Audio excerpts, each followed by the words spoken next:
లక్ష్మీదేవి ఇంట్లో వచ్చి ఉండాలి అని అంటే ఎలాంటి పూజలు చేయాలి, ఎలాంటి నియమాలు పాటించాలమ్మా?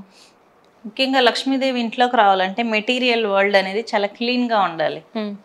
మిగిలిన దేవతలకు ఎలా ఉన్నా పర్లేదు, కానీ లక్ష్మీదేవి అలుగుతుంది అన్నమాట, వెళ్ళిపోతుంది. అదే పెద్ద టార్చర్ కదా మనకి. చేతిలో డబ్బులు ఉంటేనే మంచిది, అమ్మవారు అలా అలిగి వెళ్ళిపోతే కష్టం. కాబట్టి అమ్మవారి శక్తి స్థిరంగా ఇంట్లో నిలబడింది అనుకోండి, డబ్బులు ఆకర్షిస్తూ ఉంటుంది, ఆరోగ్యాన్ని ఇస్తూ ఉంటుంది అన్నమాట.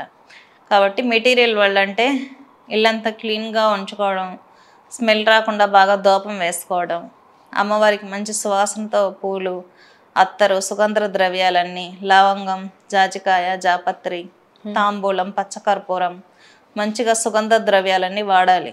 రోజ్ వాటర్, ఇవన్నీ పూజలో యూస్ చేయాలన్నమాట.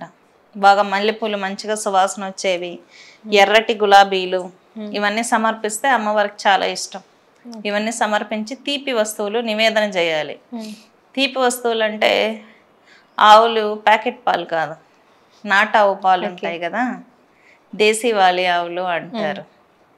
అలాంటి ఆవుల్లో పాలు కలెక్ట్ చేసుకొని పాయసం అనేది బియ్యంతో చేయాలన్నమాట.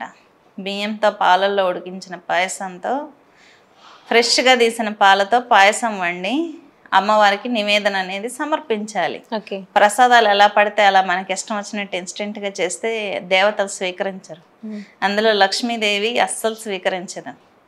నెయ్యి కూడా ప్యాకెట్స్లో నెయ్యి కాకుండా ఒరిజినల్గా మనం చేత్తో చేసుకుంటాం కదా నెయ్యి, వాటితోనే ప్రసాదాలు నివేదన చేయాల్సి ఉంటుంది. తీపి వస్తువులు ఏదో షాప్లో స్వీట్స్ కొని పెట్టేస్తూ ఉంటారు లక్ష్మీదేవికి చాలా మంది, అసలు టచ్ కూడా చేయదు అమ్మవారు.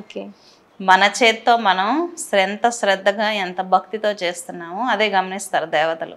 అంతేగాని షాప్లో కొనిచ్చి పెట్టేయడం, పని మనుషులతో వండించి ప్రసాదాలు పెట్టేయడం, ఎవరు పడితే వాళ్ళు ఇష్టం వచ్చింది ఆలోచించుకుంటా నోటుకొచ్చిందంత తిడతా వంట చేసామనుకోండి, ఆ తిట్లన్నీ ఆ వంటలో కలిసిపోతాయి. కాబట్టి అమ్మవారి జపం చేస్తూ చేయాలి వంట. వంట కూడా ప్రాపర్ ద్రవ్యాలతో ప్రసాదం చేసి పెడితేనే అమ్మవారు స్వీకరిస్తుంది. ఏ ప్రసాదం పడితే ఆ ప్రసాదం తీసుకెళ్ళి అమ్మవారు ముందు పడితే మన ఇంట్లో ఉన్న లక్ష్మీదేవి శక్తి అనేది క్షీణించిపోతుంది, అమ్మవారు ఉండదు అసలు. కాబట్టి శ్రద్ధ భక్తులతో కూడినటువంటి నివేదన కొంచెమైనా చాలా అమ్మవారికి. డ్రై ఫ్రూట్స్ పెట్టినా కూడా మనం ఎంత శ్రద్ధతో భక్తితో నివేదన చేస్తున్నాం అనేది అమ్మవారు గమనించుకుంటుంది. ధూపం, దీపం, నైవేద్యం, ఫలం, పుష్పం ఇవి ఉంటే చాలు పంచోపచార పూజ. లేదు స్తోమత ఉంది, ఏదైనా మంచి రోజు వచ్చింది, షోడశోపచార పూజ.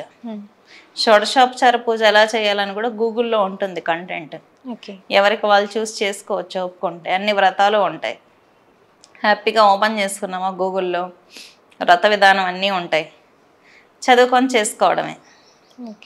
లేదా మాకు బాగా స్తోమత ఉందంటే బ్రాహ్మణుల్ని పిలిపించి హోమం చేసుకోవచ్చు, వ్రతాలు చేసుకోవచ్చు.